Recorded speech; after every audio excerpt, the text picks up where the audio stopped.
So recently, a bunch of unaired pilots found their way online, dating back to the 90s. What I want to do is look at these pilots and determine two things. 1. Did it have potential? And 2. How different would popular culture be if this pilot was picked up for series? Today we're opening up the pilot vault and looking at the pilot for a show called Mr. and Mrs. Smith. Now, they've been trying to make that movie into a TV show for years. They're trying again, aren't they? This time with Donald Glover. And I figured what we could do is look at the first attempt to make this show and try and figure out where it went wrong and where hopefully Donald Glover's version can do better. Instead of Brad Pitt and Angelina Jolie, the roles are played in this one by Martin Henderson and Jordana Brewster, who are both incredibly attractive. I mention this for a good reason, because the entire point of Mr. and Mrs. Smith is that the two characters are beyond beautiful. The chemistry of these two stunning people is the only reason anyone was interested in the original movie. I mean, come on, the chemistry between them was so good that it destroyed 2 marriages. Well, 3 if you're gonna include their own one. We'll delve into this a little bit more later on, but first let's give this pilot a chance. So the basic premise of the show is John Smith and Jane Smith are both assassins and they're married. That's about it. So we start the pilot with Mr. and Mrs. Smith arguing in a taxi about a dress. It's revealed that they're bickering while handcuffed and the car is going towards a river at top speed. We then cut to 3 days earlier, where they're getting ready for work. Jane goes to work and she's being told about the operation she has to work on. Jane doesn't want to go to Prague to do a top secret mission because it's meant to be a date night. Meanwhile, John goes to work and his boss is moaning at him because he was meant to take out a target, but instead he killed everyone in a city block. I mean, how does he get it that wrong? Like, if you're an assassin and you have to take out 1 or 2 people to stop them being witnesses or getting in the way, then sure, it's collateral damage. But taking out an entire city block is ridiculous. He's not Agent 47 in the Hitman game. He's more Agent 47 in those dreadful movies. We have a bit of drama between the pair of them. Then it's the day after and Jane has gone to work. Wow, we really spent day 1 of 3 days earlier really well, didn't we? She's told that she has mother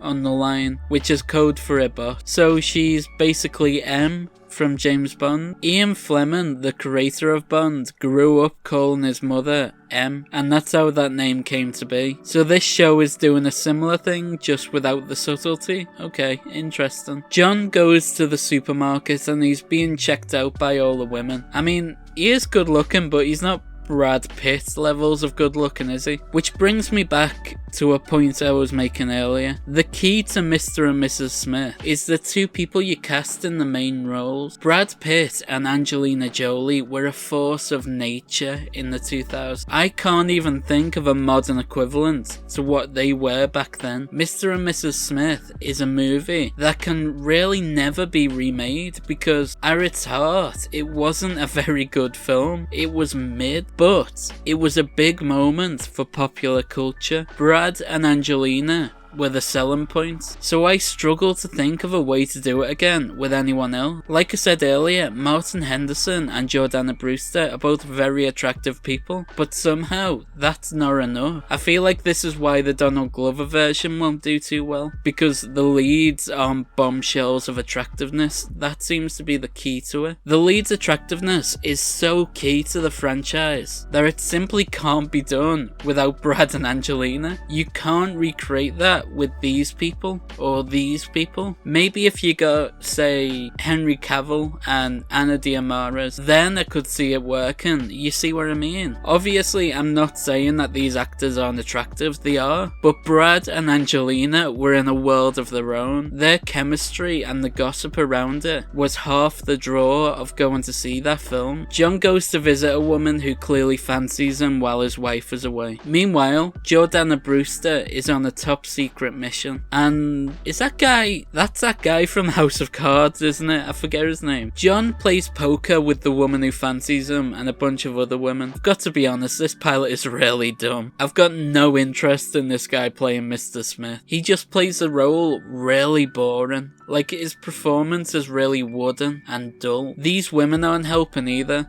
It's like I'm sat at a table with my mum's friends. I genuinely don't care what any of these people have to say.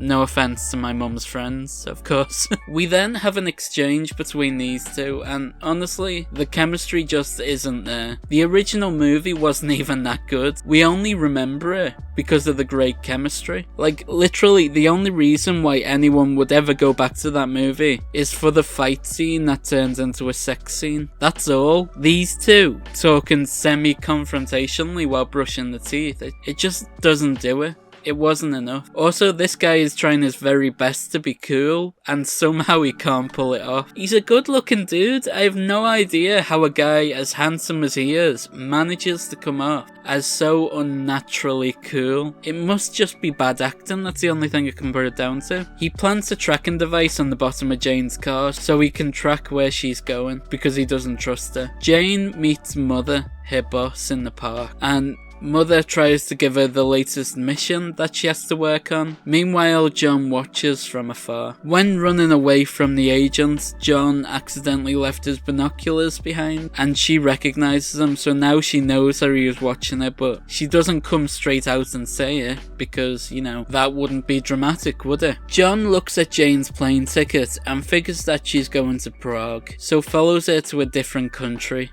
to follow her. Does he not, have anything better to do? Apparently not. John goes to the restaurant in Prague and knocks out a waiter in broad daylight. Did nobody see this? Literally everyone was looking at them. He then plants a listening device in her purse and she doesn't see him either. How is this guy just invisible to everyone? He's like Joe from You, thinking that putting on a cap makes him invisible. Only he's not even putting on a cap, he's just the flippin' invisible man. John follows Jane to a hotel room, where they're then knocked out with a trank and wake up in the taxi from the start of the episode. The taxi goes in the water, as we saw earlier, and they start to drown. See, they're kind of being silly here, because they let the car fill up with water. They should have just made the top of the car stay water free, like when Captain Jack Sparrow and Orlando Bloom walked underwater in Pirates of the Caribbean. Didn't Mythbusters try to recreate that at some point? They then get out by using one of Jane's earrings to unhook the handcuff, and they have a bit of a fight before stealing a car and going to get a change of clothes. With their new change of clothes, they go to a fancy party. They sneak in through the garden instead of scuba diving in like Steve Carell did in that other unaired pilot. There's then a shootout where they have an argument over the sound of bullets. It's basically that scene in the Naked Gun movie where Frank is getting shot at and he comments on how he can't hear them over the bullets. But they don't bother to make that joke, they just have a barely audible conversation instead. And that's the end of the pilot. Not great, but hey, we've seen worse, haven't we? So what am I hoping they'll do differently with this version of Mr. and Mrs. Smith? This new version they're bringing out, based on the movie and this pilot? Well, I'm not so worried about Donald Glover not being cool, because we all know he can do cool and suave really well. I mean, he was Lando, for God's sake. A big problem I had with the movie was that when all those assassins were sent by the government were killed, they just sort of went, well, that's sorted, that's not a problem anymore. As though, if you kill a group of assassins, the people who sent them will just go, well, we could only afford one group of them, I guess we'll call it a day. Hopefully Donald Glover's version of the show operates on a better logic, but honestly I don't think the pilot for that show will take much to top this version. So where does this pilot rank among the other unaired pilots that we've looked at? Well, I'm torn, because it clearly belongs somewhere in the middle of the mid and meh category. Actually, I'll put it there at the end of mid, but it could have very easily have been put lower. I think that's more than fair. Right, are there any other unaired pilots you want me to look at? If so, let me know in the comments, and subscribe, help us get to 4K. Right, there you go, bye.